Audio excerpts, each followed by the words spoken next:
샬롬. 한 주 동안 평안하셨습니까? 오늘도 성경 스케치에 오신 여러분을 주의로 환영하며 함께 기도하고 시작하겠습니다. 하나님 아버지, 우리를 하여금 하나님의 계시의 말씀을 공부할 수 있는 시간 주시고 은혜 주신 것을 감사합니다. 그러나 우리가 너무나도 많은 시간의 간격이 있고 문화적인 차이와 너무 많은 차이들이 있어서 구약 말씀을 이해하기가 참 어려운데, 오늘도 하나님 지식의 영을 더하시고 지혜의 영을 더하셔서 하나님 말씀 우리에게 잘 이해되게 하시고, 이해될 뿐만 아니라 그 말씀을 통하여 하나님 오늘 우리에게 주시는 생생한 진리를, 교훈을 붙잡는 복된 시간 되게 하옵소서. 주께 모든 걸 맡기옵고 우리 주 예수 그리스도 이름으로 기도하옵나이다. 아멘. 우리는 이제 구약을 거의 다 마무리를 해갑니다. 지난주까지 해서 서강국 이스라엘의 멸망, 그리고 남한국 유다의 멸망까지 보았지요. 그리고 BC 586년에 남한국 유다가 바벨론 제국에 의해서 다 완전히 멸망당하고, 성전은 완전히 회파되고, 또 성벽도 완전히 다 무너지고, 많은 사람이 죽임을 당하고, 또 수많은 사람이 바벨론 제국으로 포로로 붙잡혀갔다 하는 이야기까지 했습니다. 이렇게 해서 이스라엘 백성들은 뿔뿔이 흩어지고, 포로로 붙잡혀간 사람들은 바벨론에서 식민생활로, 노예생활로 약 70년의 세월을 흘려보내게 됩니다. 70년이 참 암흑기였죠. 그러나 사실 이렇게 어두운 중에 70년 동안 이스라엘 백성들은 이 포로로 붙잡혀가서 온 고생을 하면서 자각을 하기 시작합니다. 왜 우리가 이렇게 나라가 망했는가? 하나님께 왜 우리는 이 심판을 받는가? 이런 자각을 통해서 그리고 자신들의 죄악의, 조상들의 죄악을 회개하고 뉘우치기 시작하죠. 그리고 하나님께서는 마침내 때가 참에 70년 후에 이제 나라가, 처음에는 북왕국 이스라엘을 멸망시킬 때만 해도 아수르 제국이 가장 강대한 국가였는데, 아수르 제국은 얼마 가지 못해서 두 번째 일어난 바벨론 제국에 의해서 멸망을 당했죠.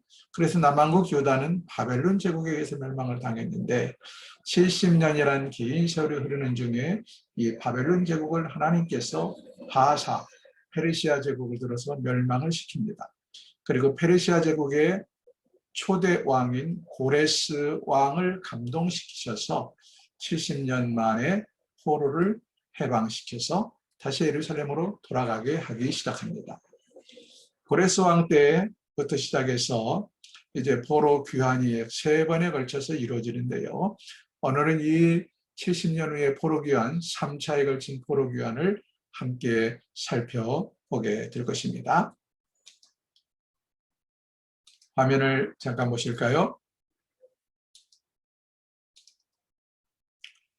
자, 우리는 지금 이 포로 귀환 시대를 공부합니다. 잠시만 한 칸만 들어드리면, 잔존 유다 왕국 시대에 약 150년간의 역사가 있었고, BC 586년에 바벨론 제국에서 멸망당했다. 그리고 여기 X자 있는 데는 약 70년의 세월입니다. 70년의 세월 포로로 끌려가서 그 포로 생활하던 시기이고요. 그 다음 여기 4번에 포로 귀환 시대라고 쓰여 있는 데를 오늘 공부하는데, 이때가 언제라고요? 바벨론 제국을 페르시아 제국에 멸망시키고, 그리고 페르시아 제국의 고레스 왕이 하나님의 은총을 입어서 이스라엘 백성들을 돌아가도록 귀환 명령을 내렸을 때부터 시작이 됩니다. 포로 귀환 시대에 대한 기록은 성경 에스라와 느헤미야에 잘 나와 있고, 오늘은 에스라와 느헤미야를 함께 살펴보면서 공부할 텐데, 모든 부분을 다 읽을 수는 없어요. 그리고 세밀한 부분은 좀 많은 어려움이 있습니다. 그러므로 오늘 큰 그림이 그려지면 여러분은 이번 주에 반드시 에스라와 느헤미야를 읽으셔야 합니다. 아마 이게 상당히 세세한 부분도 있지만 역사적으로 시간 타이밍이 잘 맞지 않는 부분도 있어서 조금 어렵기는 하지만, 그럴수록 어떻게 해야 될까요? 성경을 읽어야 합니다.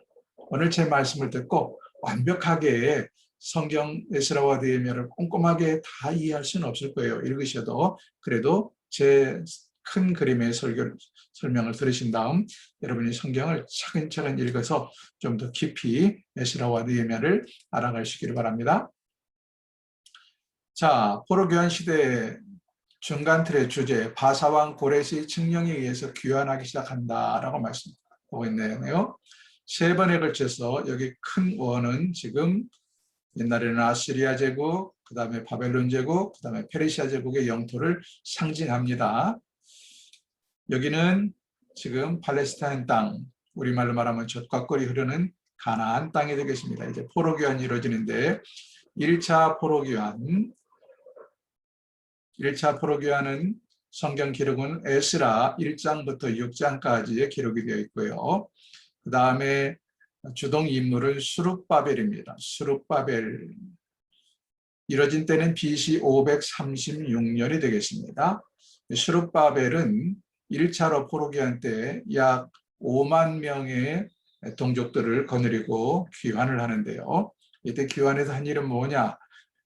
귀환에 관한 기사가 1장과 2장에 기록되어 있고 이때 수룹바벨이 와서 한 가장 중요한 일은 성전을 재건하는 일이었습니다.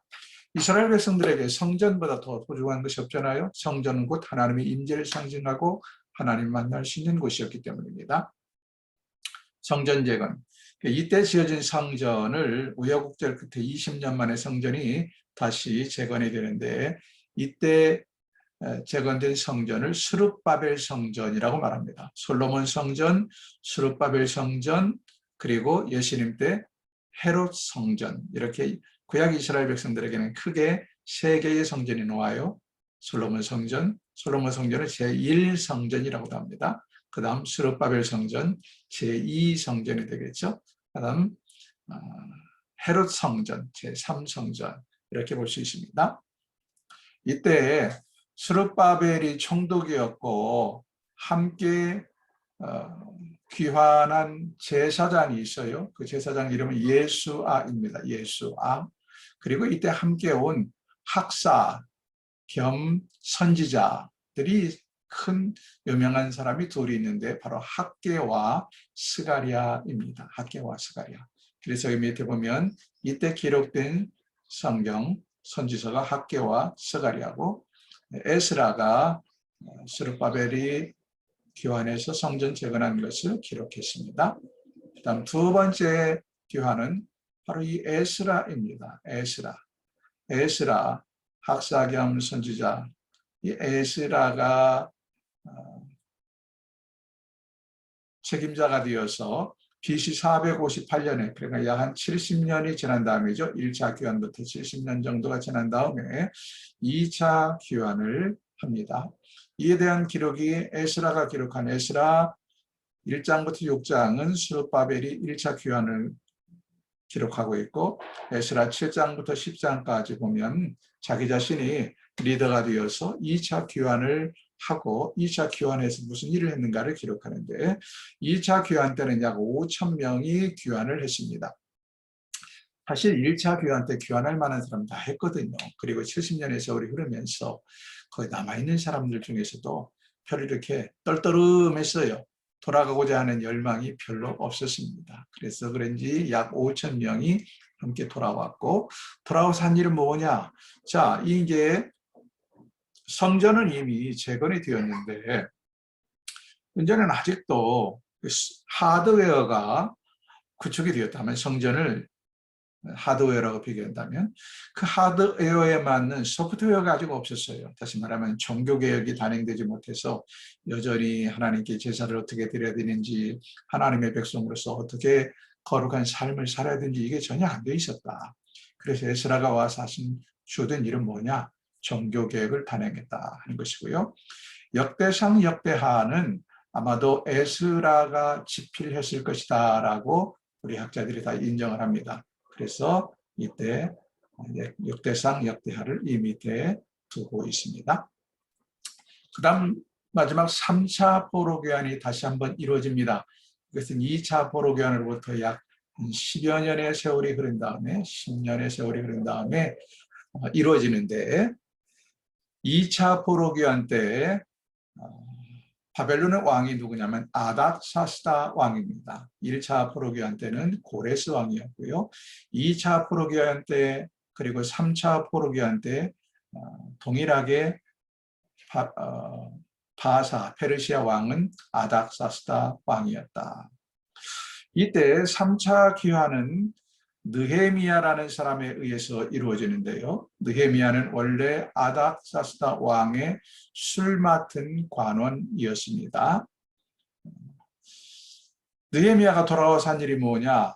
성벽을 재건하는 것입니다. 자, 이제 큰 흐름을 보세요. 이미 스룹바벨에서 성전은 재건이 되었습니다. 그리고 많은 종교개혁들이 소프트웨어가 많이 갖추어져 있었어요. 에스라에 의해서. 그러나 소프트웨어가 완전히 완비된 건 아니고 소프트웨어는 계속해서 업데이트가 되는 거잖아요. 그리고 계속 진행되는 것이고. 근데 중요한 것은 성벽, 성곽이 여전히 예루살렘 성벽이 무너져서 여전히 들짐승들이 마음대로 들락날락거리고 그리고 외적인 침략이 언제든지 있었다는 것이죠. 삶이 안정되지 못해 있었어요. 그래서 느헤미야가 3차 귀환, 이때는 거의 사람들은 따라오지 않았습니다. 느헤미야가 돌아와서 성벽을 재건했다 하는 기록이 느헤미야 1장부터 13장까지의 기록이 되어 있는데요. 전반부는 성벽을 어려움 중에도 열심히 온 힘을 다해 재건했다 하는 이야기고, 후반부에는 이때 이미 에스라가 예루살렘에 귀환해서 종교개혁을 계속 단행하고 있었어요. 10년 차이밖에 안 나니까. 그래서 에스라가 느헤미야를 도와서 계속적으로 종교개혁을 단행했다 하는 이야기가 느헤미야 후반부에 기록이 되어 있습니다. 그리고 이때 마지막으로 기록된 선지서가 말라기가 되고 있습니다.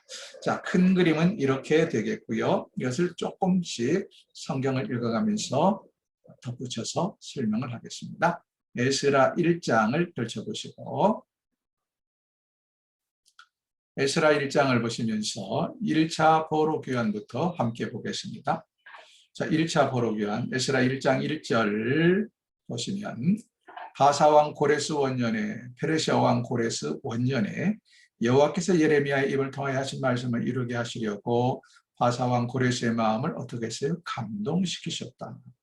그래서 고레스가 온 나라에 공포하고 조서도 내려 이르기를 바사왕 고레스는 말하노니 하늘의 하나님 여호와께서 세상 모든 나라를 내게 주셨고 나에게 명령하사 유다 예루살렘에게 성전을 건축하라 하셨다. 그러니 너희는 돌아갈 사람은 누구든지 기쁘게 돌아가라 합니다. 그래서 5절 이에 유다와 베냐민 족장들과 제사장들과 레위 사람들과 그 마음이 하나님께 감동을 받고 올라가서 예루살렘에 여호와의 성전을 건축하고자 하는 자가 다 일어났는데 이때 스룹바벨이 책임자가 되어서 약 10,000여 명의 사람을 데리고 왔다. 그런데 이 고레스를 하나님께서 어떻게 감동시키셨는지 그냥 사람만 돌려보는 것이 아니라 성전을 지으려면 얼마나 많은 또 자금이 필요해요. 그래서 주변의 모든 사람들에게 명을 내려서 유다 사람들이 가서 성전을 재건하는 데 필요한 것들을 아낌없이 도와주라 지시를 하고, 뿐만 아니라 이전 바벨론 제국 때 느부갓네살 왕이 성전을 무너뜨리고 그 성전에 있는 모든 귀금속, 성전의 성물들을 다 빼앗아 왔잖아요. 금접시를. 그것을 다시 다 돌려줍니다. 그 이야기가 6절부터 쭉 기록이 되어 있습니다. 2장에 가면 이때 돌아온 사람들이 명단이 쭉 기록이 되어 있네요. 3장에 가면 에스라 3장입니다. 에스라 3장에 가면 스룹바벨이 제일 먼저 돌아와서 하나님께 번제를 드렸다. 하나님께 번제를 드리고 나서 이제 8절부터 성전 건축을 시작을 합니다. 8절 보실까요? 예루살렘에 있는 하나님의 성전에 이른 지 2년 둘째 달에 시작을 했다. 그러니까 첫째 해에는 원년, 고레스 원년에 돌아가라는 명령이 떨어지고 돌아가기 위해서 사람들을 모집하고 귀환을 준비하는데 꽤 시간이 걸렸겠지요. 그리고 이들이 출발을 해서 돌아오는데도 한 4, 5개월 시간이 많이 걸립니다. 가까운 거리가 아니거든요. 그 다음 돌아와서 이들이 한 일이 뭐냐, 7월에 함께 모여서 온 백성들이 하나님께 번제를 드리고, 그리고 이제 다음 해 2월에 기공예배를 드리고 성전 건축을 했다 이야기입니다. 8절, 3장 8절 보면 둘째 달에 이렇게 말씀을 하고 있습니다.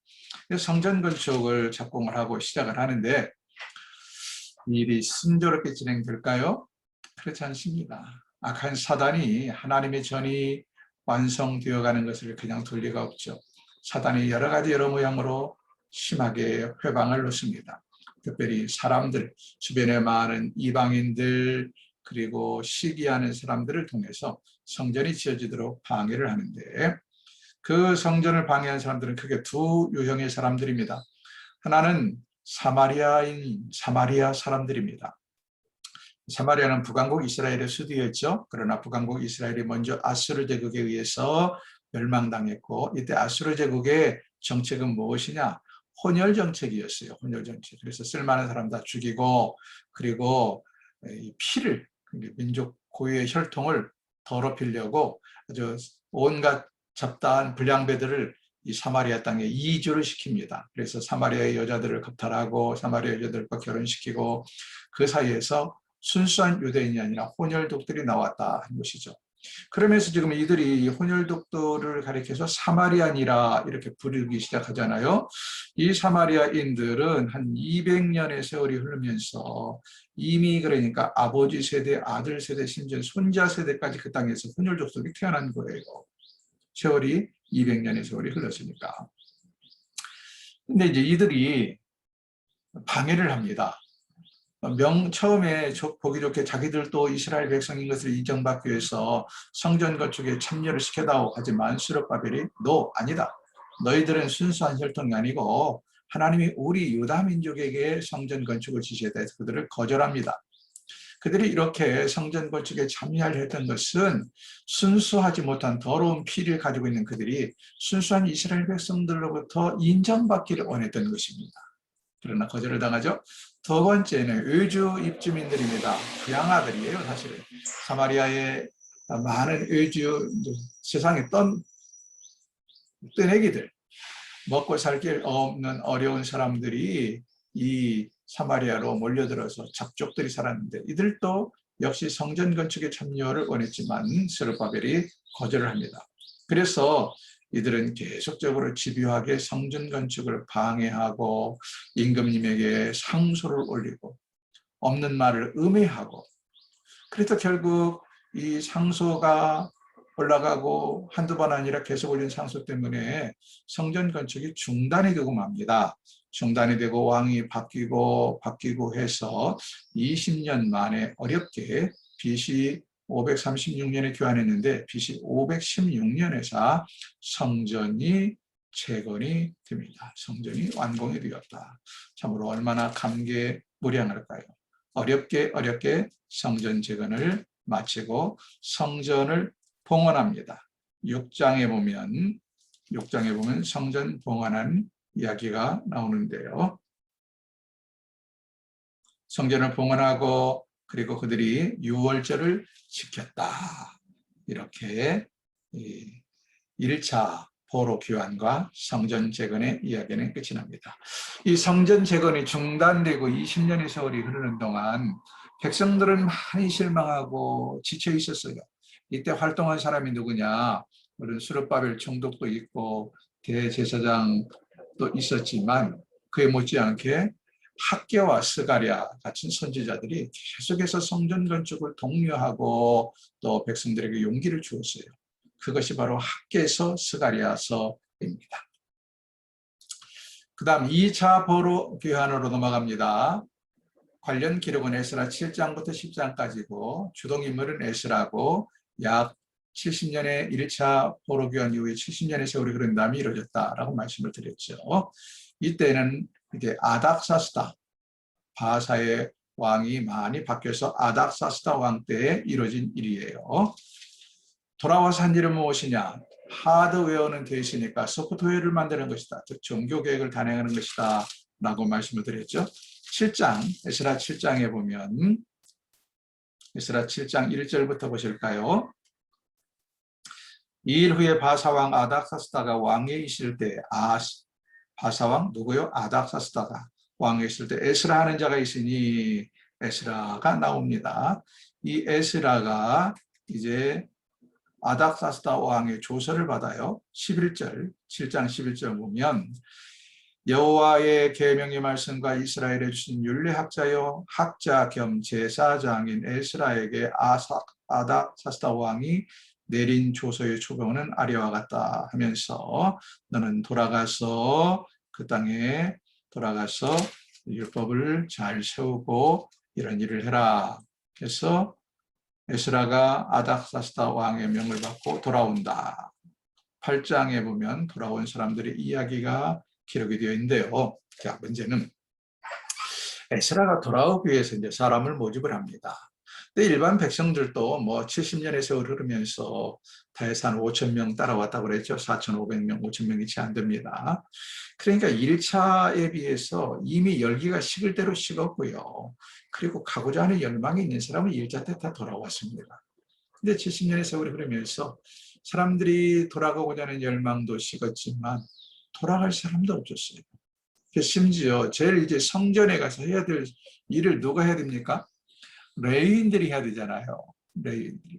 근데 돌아갈 레위인들이 없는 거예요. 그래서 에스라가 아주 애타게 돌아갈 레위인들을 모집하는 내용이 8장 15절부터 나와 있습니다. 레위인들이 왜 돌아가기 싫어했을까요? 그들은 오랜 포로 생활과 그리고 벌써 포로 생활 끝에도 한 70년, 그러니까 BC 458년이니까 나라가 586년에 망했잖아요. 그러면 한 70년, 한 150년의 세월이 흐르면서 이들은 어때요? 레인들은 이미 레인으로서의 기능을 다 잃어버렸습니다. 자신들이 하던 일을 다 잃어버렸고 그냥 일반 평민으로 돌아가 있었던 것입니다. 그럼 이제 다시 그 힘든 성전에 가서 성전을 받들고 성전 일을 해야 된다는 것이 싫었던 거예요. 귀찮기도 하고. 그래서 돌아가려 하지 않았다. 당시 영적인 상태가 그랬다 하는 것을 알 수 있습니다. 아무튼 우여곡절 끝에 돌아와서 9장부터 보면 에스라가 종교개혁을 단행하는데 9장에 보면 에스라가 먼저 돌아와서 한 이유는 하나님께 간절히 회개의 기도를 합니다.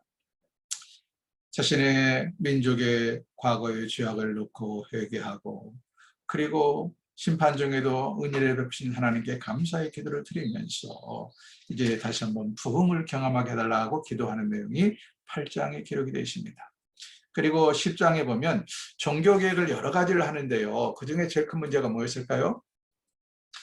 여호와의 신앙, 순수한 여호와의 신앙이 이미 소멸되고 완전히 혼탁해졌다는 거예요. 왜 이런 여호와의 신앙, 순수한 여호와의 신앙이 혼탁해졌을까요? 그 여러 가지 요인이 있지만 그 중에 하나가 바로 이방인과의 결혼을 통해서 순수한 민족혼도 사라졌고 이방인과 결혼하면서 자연스럽게 이방 종교들이 그 안에 침투해 들어와 있었던 것입니다. 그래서 에스라가 한 일 중에 하나가 뭐냐? 이방인들과 결혼한 모든 결혼을 파혼시켜버렸어요. 파기시켜버렸습니다. 쉽게 말하면 이혼을 시켰다. 파혼이 아니고 이혼이죠. 그래서 이방 여인들을 다 돌려보내도록 만듭니다. 참 어찌 보면 매우 냉정한 일이지만 가정을 무너뜨리는, 그러나 가정보다 더 중요한 게 뭐냐, 신앙을 세우는 일이었기 때문에 에스라는 과감하게 이방 여인들을 다 돌려보내게 만들면서까지 여호와 신앙의 순수성을 세워나갑니다. 여러분, 이 일이 쉬웠을까요? 결코 쉽지 않죠. 심지어는 영적으로 깨어있어야 할 레위인들이나 제사장 가문 중에서도 이방 여인들과 결혼한 사람들이 있었다는 것이죠. 지도층이 그러고 있으니 하층민들은 오죽했겠어요. 이 지도층들이 누구야? 에스라의 말에 순순히 복종해서 그의 이방 여인들을 돌려보냈겠습니까? 많은 어려움이 있었지요. 그러나 에스라는 이게 하나님 앞에서 민족의 살 길인 것을 깨닫고 철두철미하게 종교개혁을 단행했다는 이야기가 에스라 10장까지 기록이 되어 있습니다. 자, 그 다음 3차 귀환인데요. 2차 귀환으로부터 약 10년의 세월이 흐른 다음 이때 역시 왕은 아닥사스다 왕이었습니다. 여전히 아닥사스다 왕이었는데 이때 느헤미야라는 아닥사스다 왕의 술 맡은 관원이 있었어요. 술 맡은 관원이라 그러니까 우리는 별거 하찮은 계급으로 보기 쉬운데 여러분 지금도 마찬가지입니다. 예나 지금이나 최측근은 누구를 쓸까요? 자기를 최고로 잘 보호해 주시는 자기가 신뢰할 수 있는 사람을 최측근으로 씁니다. 근데 술관원이나 떡 맡은 관원이나 이런 사람들은 임금의 생명과 직결되어 있습니다. 그래서 임금이 먹기 전에 먼저 시음을 해보고 시식을 하고 독이 들어있는지 안 들어있는지도 확인을 할 정도로 아주 철저하게 임금이 믿는 사람이에요. 만약에 다른 맘 먹고 슬그머니 독약이라도 타면 어떻게 됩니까? 임금의 목숨이 하루아침에 날아가는 것이죠. 그러니까 술관원은 결코 낮은 직급의 사람이 아니고 특별히 임금의 특별한 총애를 신뢰를 받는 사람이었다. 느헤미야가 이 왕궁에서 술관원으로 있을 때 그의 동생이 예루살렘부터 왔어요. 느헤미야 1장 2절 보면 그의 동생 이름은 하나니입니다. 하나니. 그러니 고국 소식이 얼마나 그립겠어요. 느헤미야가 고국 예루살렘에 관한 소식을 묻습니다. 왜냐하면 이미 일찍이 성전이 재건이 되고 10년 전에 박사 에스라가 귀환해서 종교개혁을 단행했다는 이야기를 잘 알고 있잖아요. 그런데 그의 동생이 전하는 이야기는 아직도 멀었습니다. 형님. 아직도 온 예루살렘 성벽이요 회파된 채로 그냥 있어서 들짐승들이 마음대로 들쑤시고 다니고 심지어는 이방의 도둑들이 강도들이 늘 들끓어서 취하는 말이 아니고 서민들의 삶은 정말로 형편이었고 거기다가 종교개혁은 여전히 제대로 될 수가 없는 것이 그렇게 이방인들의 침략이 많고 도둑이 많은데 백성들의 삶이 어떻게 안정이 되겠습니까? 이런 보고를 동생 하나니아가 하는 거예요. 그러자 느헤미야가 이런 말을 들으면서 너무 가슴이 아팠어요. 그래서 그 얼굴에 수색이 가득했죠. 어느 날 임금이 보니까 느헤미야 얼굴에 수색이 가득해요. 그래서 2장에 보면 느헤미야 2장에 보면 물어요. 너의 얼굴에 왜 이렇게 수색이 가득하냐. 그러자 느헤미야가 이실직고를 하면서 임금님 저를 예루살렘에 돌아가게 하셔서 성벽을 재건할 수 있도록 도와주세요. 제가 성벽을 재건한다면 다시 돌아오겠습니다. 라고 간절히 부탁을 합니다. 2장 4절 볼까요? 2장 4절. 왕이 내게 이르되 그러면 내가 무엇을 원하느냐. 그러자 5장 5절 왕에게 느헤미야가 말합니다. 나를 유다 땅 나의 조상들의 묘실이 있는 성읍에 보내어 그 성읍을 건축하게 하옵소서. 성읍을 건축한다. 성벽을 세우고 무너진 집들을 세워나갈 수 있도록 해주소서. 그래서 왕이 허락을 하는데 느헤미야가 그것만 가지고는 안 되잖아요. 왜냐하면 그 엄청난 예루살렘 성벽을 다 세워나가기 위해서는 엄청난 자금이 필요하고 건축 재료가 필요합니다. 그래서 느헤미야가 아닥사스다 왕에게 임금님 이왕 허락하는 김에 더 좀 은총을 내리셔서 서쪽 총독들에게 내가 들어가는 일을 방해하지 못하게 하고 또 성벽을 재건하는 데 쓸 많은 건축재들을 적극 조달하는 데 협조하게 명을 내려주세요. 라고 임금님께 부탁을 하죠. 그래서 임금이 그것을 허락합니다. 자, 이렇게 해서 느헤미야가 예루살렘 성에 도착을 했는데 과연 성벽을 재건하는 일이 쉬웠을까요? 아까 성전을 재건하는 일도 많은 반대꾼들이 있었다고 그랬죠. 사마리아 사람들 그리고 뜨내기 이방인들. 역시 성벽을 재건하는 일도 많은 표방꾼들이 있었습니다. 그중에 첫째는 산발랏이라는 북쪽 사마리아의 총독이에요. 지금 느헤미야는 예루살렘의 총독으로 내려왔고 이미 산발랏이라는 사람이 그 북쪽의 사마리아의 총독으로 있었습니다. 근데 그가 경쟁 도시 아닙니까? 예루살렘과 사마리아는. 예루살렘 성읍이 제대로 들어서는 것을 쉽게 눈뜨고 봐줄 리가 없지요. 그래서 산발랏이 아주 그냥 열심으로 온갖 방법을 다 동원해서 반대를 한다. 산발랏만 반대하는 것은 아닙니다. 산발랏을 도왔던 도비아라는 사람이 있어요. 도비아. 그는 암몬 사람이었는데 이 도비아 역시 산발랏 총독을 도와서 아주 끈질기게 성벽이 제거되는 것을 방해합니다. 이들 때문에 이들은 그들이 가지고 있는 이 권력을 가지고 군사를 가지고 심지어는 위협을 하게 됐어요. 그래서 느헤미야가 성벽을 재건하기 위해서 때로는 불철주야, 밤과 낮을 가리지 아니하고 밤에도 계속해서 성벽을 재건하고 또 심지어는 백성들을 둘로 나누어서 반은 보초를 서도록 왜? 계속해서 도비아나 산발랏이 언제 어떻게 침략해 들어도 그들이 지금 위협하고 협박하니까요. 경계를 서도록 하고 그리고 남은 절반의 사람들은 성벽을 쌓아나가도록 독려합니다. 이렇게 해서 많은 어려움이 있었지만 52일 만에 성벽을 재건을 마쳤다 하는 이야기가 7장까지 기록이 되어 있습니다. 그 다음 여전히 계속해야 될 종교개혁을 8장부터 계속 이어갑니다. 10년 전부터 에스라가 해오던 종교개혁을 계속 이어가는데 이렇게 이제 보세요. 성전도 재건됐죠. 성벽도 재건됐죠. 이미 10년 전부터 종교개혁이 시작이 되었죠. 그래서 이제는 정말로 종교개혁이 절정에 이르는데 8장에 보시면 8장 느헤미야 8장 1절 이스라엘 자손이 자기들의 성읍에 거주하였더니 7째 달에 이르러 모든 백성이 일제히 스무나 광장에 모여 학사 에스라에게 여호와께서 이스라엘에서 명령하신 모세 율법을 가져오게 청하매 그들이 그러니까 학사 에스라가 모든 백성들이 스무나 광장에 모여 있는데요. 이른 새벽부터 모여서 3절을 보세요. 새벽부터 정오까지 그 율법책에 귀를 기울였다. 그러니까 이른 새벽부터 정오까지 그들은 한 자리에 모여서 에스라가 낭독하는 율법을 귀로 경청하며 아멘 아멘 하면서 그 율법을 듣고 때로는 손을 올려 여호와를 송축하기도 하고 때로는 땅에 엎드려 이마를 땅에 대고 하나님을 경배하기도 했다라고 기록되어 있어요. 6절 에스라가 위대하신 하나님 여호와를 송축하며 모든 백성이 손을 들고 아멘 아멘하고 응답하고 또 때로는 몸을 굽혀 얼굴을 땅에 대고 여호와를 경배했다. 여러분 이게 진정한 부흥의 모습입니다.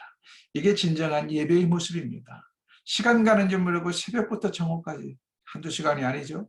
그러니까 대여섯 시간씩을 그들은 서서 때로는 하나님을 향하여 손을 들고 찬양하고 때로는 엎드려서 땅에 대고 아멘 아멘하며 경배하는 이 모습. 이것이 진정한 부흥의 모습입니다.